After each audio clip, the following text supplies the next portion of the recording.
Kobie Mainoo's Man United form under Michael Carrick shows why Ruben Amorim made a mistake in ignoring him. Kobie Mainoo's impressive return to the Manchester United team shows what Ruben Amorim was missing. Also in the debrief, more Bruno Fernandes numbers, Bernardo Silva's influential display, Enzo Fernandez's new position and Angel Gomes' debut. Mainoo shining after Amorim exit. The questions about Kobie Mainoo had become a running joke of press conferences under Ruben Amorim. It was clear that the former Manchester United boss was less than convinced that the young midfielder was worth all the fuss. But Amorim was wrong. Having not been trusted with a single Premier League start prior to Michael Carrick's arrival, Mainoo has been picked 4 times out of 4 under him and United have won the lot. Beat West Ham on Tuesday and a certain supporter can finally have his hair cut.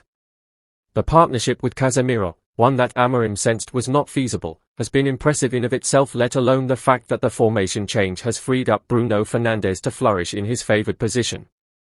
Mainoo has slotted in there seamlessly.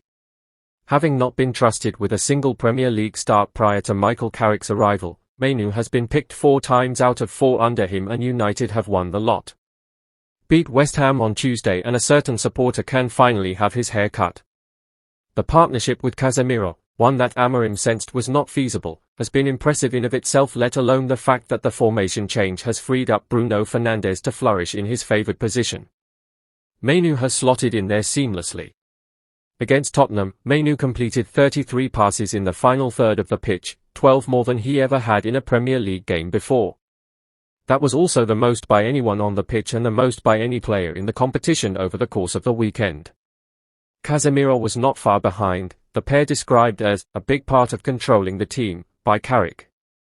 It helped that Spurs were down to 10, but when Carrick talked recently of liking the way Kobie takes the ball and calling him a joy to watch, it is easy to see why.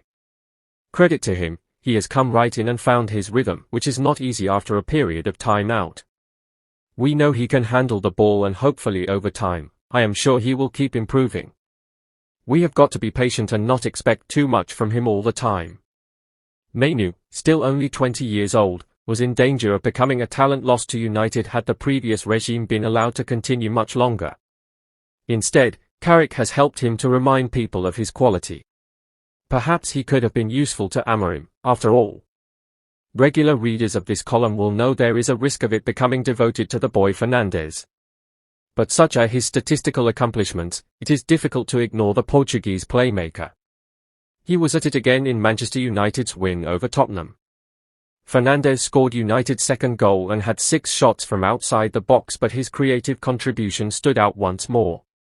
Fernandes should have had another assist with his final kick of the game when the unmarked Benjamin Sesko misdirected his header. That was the 6th chance created by the United captain, the most of any player over the Premier League weekend. It is the 3rd time this season that Fernandes has created 6 chances in a game. Ryan Cherki is the only other man to have done that even twice. 2 of the 3 matches in which Fernandes has created that many chances have come under Carrick, and that should be no surprise. He has been restored to his best position, playing in the fun part of the football pitch, making things happen for his team. In truth, even under Ruben Amorim, he was putting up spectacular numbers. He has created 74 chances this season when nobody else in the Premier League has brought up their half-century yet.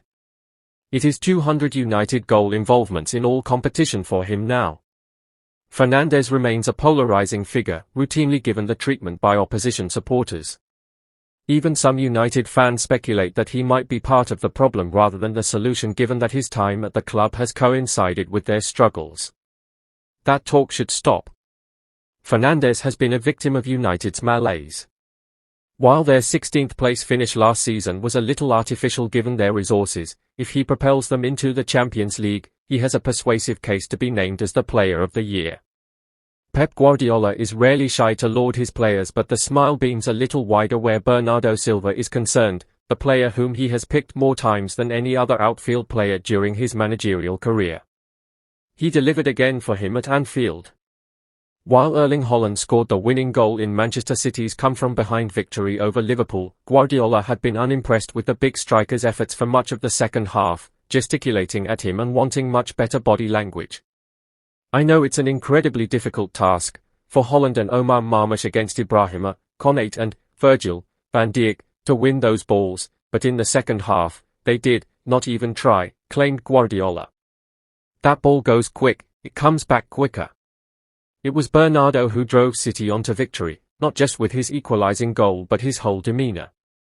While others were wilting, shoulders hunched and belief sapped, he sensed the moment.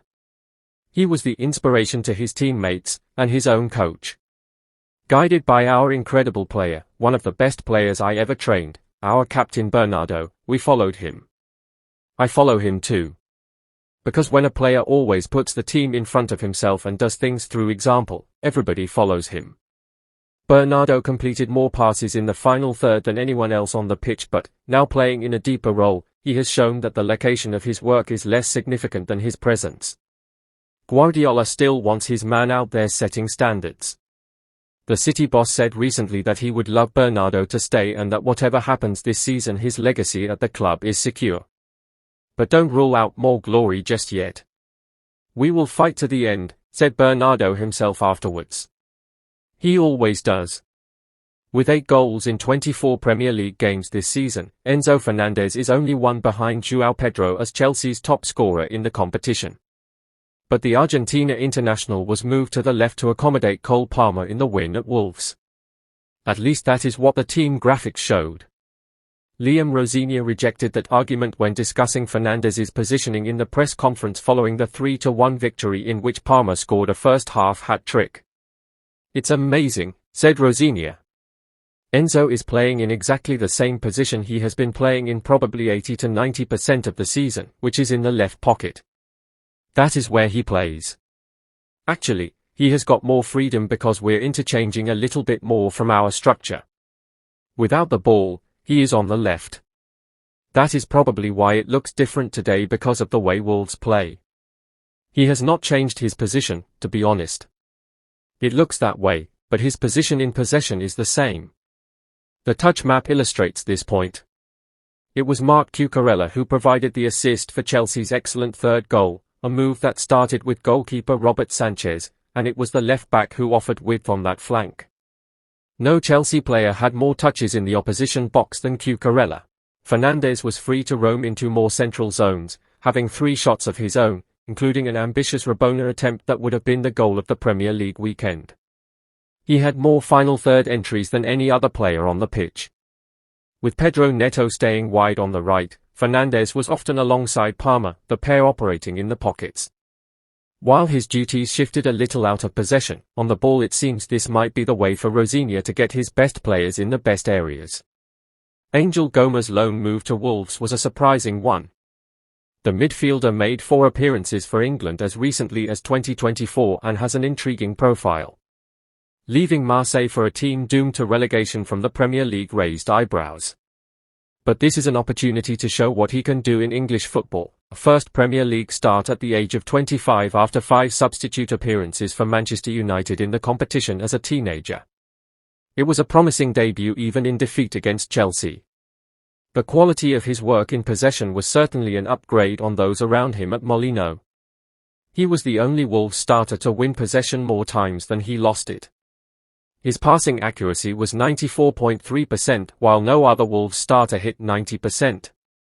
But what was particularly impressive about the playmaker was that these numbers did not stem from him playing safe, he was progressive in his use of the ball too. Asking Rob Edwards about that in the press conference, he identified it as Gomes' key strength. That was the reason for him coming in. I think he can link, obviously, as a 6 and give us something in the build-up, but once he gets turned and is facing up as well, hopefully then he has got more of a killer pass, maybe something that we have not quite had. You saw a little bit of that today, didn't you? He has got that nice sort of spinning one, where he is seeing those runs.